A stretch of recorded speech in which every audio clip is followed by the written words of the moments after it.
ગુજરાતમાં આમ આદમી પાર્ટી 2021ના સ્થાનિક સ્વરાજ્યના ઇલેક્શનથી ચર્ચામાં આવી હતી.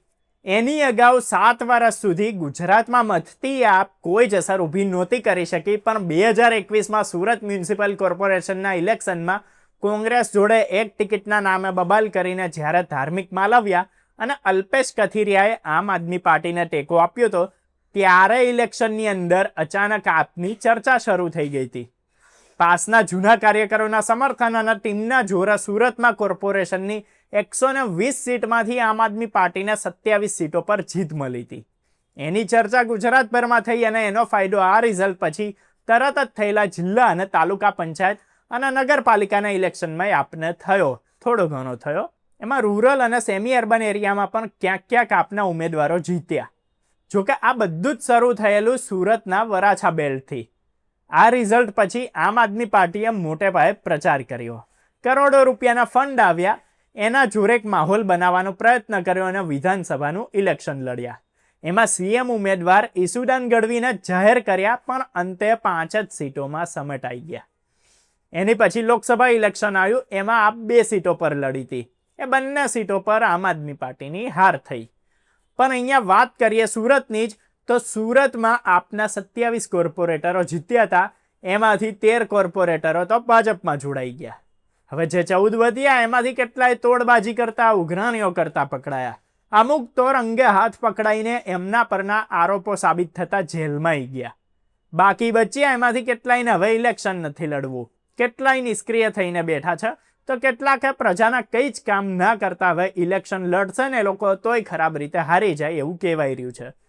સુરતના જે વરાછા પટ્ટાથી આમ આદમી પાર્ટીને જીવન મળ્યું, એ જ એરિયાને આપ ભૂલીએ ગયું છે અને એ જ એરિયામાં મોટા ભાગનું આપ તૂટીને ભાજપમાં જતું રહ્યું છે. લોકોએ આપને વિપક્ષની જવાબદારી આપી, પણ આમ આદમી પાર્ટીએ 5 વર્ષમાં વિપક્ષના એવા નેતાઓ આપ્યા કે જેમનો પ્રજામાં કોઈ જ પ્રભાવ નહોતો. વિપક્ષ તરીકે આમ આદમી પાર્ટી લોકોના મુદ્દા ઉઠાવતી ક્યાંય ના દેખાઈ, ખાલી ને ખાલી શોબાજી અને વિવાદોમાં જ રચી પચી રહી. વિપક્ષ તરીકે 5 વર્ષમાં આમ આદમી પાર્ટીએ કંઈક આંકડાકીય રીતે હોય, લોકોના એકચ્યુઅલ પ્રશ્નો પર કોઈ મજબૂત રજૂઆત કરી હોય કે કંઈ સાબિત કર્યું હોય, કોઈ મોટું વિરોધ પ્રદર્શન કર્યું હોય, કોઈ મોટું કામ પોતાની રીતે એસએમસી જોડેથી કરાવી આપ્યું હોય, એવું કોઈ ઉદાહરણ નથી. એટલે હવે આમ આદમી પાર્ટી આ વખતે સુરતમાં પ્રજાની વચ્ચે જવાની હાલતમાં જ નથી રહી. સુરતના લોકોના આમ આદમી પાર્ટી પરથી વિશ્વાસ ઉઠી ગયો છે.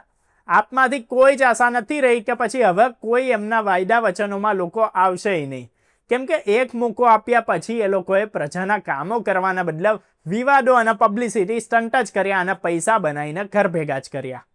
હવે લોક લાગણીના આવા દુરુપયોગ પર લોકો સુરતના રાજકારણમાંથી આમ આદમી પાર્ટીને ઉખાડીને ફેંકી દે એવું સુરતના લોકોમાં જ ચર્ચાઓ ચાલી રહી છે. એટલે જ આમ આદમી પાર્ટી હવે સૌરાષ્ટ્ર પર ફોકસ વધારી દીધું છે, પણ પોતાનો બેઝ જ ના સાચવી શકી હોય એ પાર્ટી હવે બીજી જગ્યાએ કઈ રીતે કંઈ કરી શકવાની. ગોપાલ ઇટાલિયાનું ઇલેક્શન હોય, ચૈતર વસાવાનો લોકસભા ઇલેક્શનમાં કરેલો પ્રચાર હોય કે ગુજરાતના કોઈ પણ છેડે આમ આદમી પાર્ટી લડી રહી હોય, ત્યારે એને કાયમ સુરતના વરાછા બેલ્ટના કાર્યકરો જ કામ લાગ્યા છે. પણ હવે સુરતના એ કાર્યકરોના આપના કહેવાતા નેતાઓ ફોન ના ઉઠાવતા, કોર્પોરેટરો કામ ના કરતા હવે નિષ્ક્રિય થઈ ગયા છે અને કોઈ હવે પોતાના કામ ધંધા બગાડીને, ઘરે ઘરે પેમ્ફલેટ વેચીને, પ્રચારમાં મજૂરી કરીને આપના કોઈ નવા ગોપાલ ઇટાલિયાને ફોર્ચ્યુનરમાં ફરતા કરવા માટે નવરા નથી. એટલે જ જ્યાં ખુદ કાર્યકર્તાઓ છેતરાયની લાગણીમાં હોય ત્યાં લોકોમાં શું મેસેજ જવાનો? લોકો ક્યાંથી આપને સમર્થન હવે આપવાના? અને આ જ કારણથી સુરતમાં આપની વધેલી 14 સીટો પણ હવે ઇલેક્શનમાં શૂન્ય થઈ જાય તો નવાઈ નહીં. જ્યાંથી પાર્ટીની ચડતી શરૂ થઈ હતી ત્યાંથી જ હવે પાર્ટી ખતમ થતી જાય એવું કહેવાય રહ્યું છે. ત્યારે હવે 2 મહિનામાં થનારા સ્થાનિક સ્વરાજ્યના ઇલેક્શનમાં જ ખબર પડી જશે કે ગુજરાતને આપનું કહેતા નીકળેલા લોકો સુરતમાં પોતાની પાર્ટીનું અસ્તિત્વ બચાવી શકે છે કે કેમ.